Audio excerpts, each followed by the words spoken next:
মায়ের মৃত্যুর খবর শোনার পর মৃত্যুর কোলে ঢলে পড়লেন প্রবাস ফেরত ছেলে। মা আর ছেলে একই সাথে দুজন মৃত্যুবরণ করেছে 2-1 মিনিটের ব্যবধানে। বাগানপাড়ার মৃত আলাউদ্দিনের স্ত্রী চায়না খাতুন দীর্ঘদিন ধরে বার্ধক্যজনিত রোগে ভুগছিলেন এ নারী।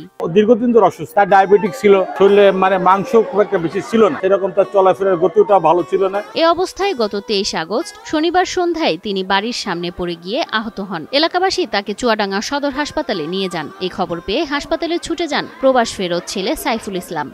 পড়ে যাওয়ার পরে মাথা কেটে গেছে, ওই অবস্থায় হসপিটালে নিয়েছে।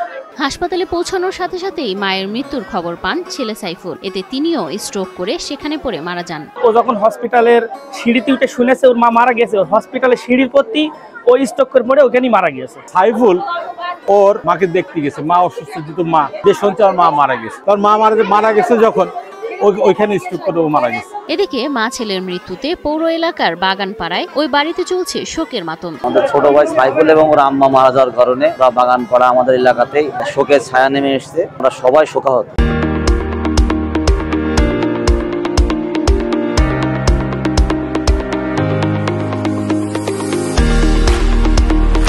2 বছর আগে থেকে সাইফুল ইসলাম ওমানে প্রবাস জীবনযাপন করছিলেন। 2 মাস আগে তিনি ছুটিতে বাড়িতে আসেন। আগামী 15 সেপ্টেম্বর তার ওমানে ফিরে যাওয়ার কথা ছিল।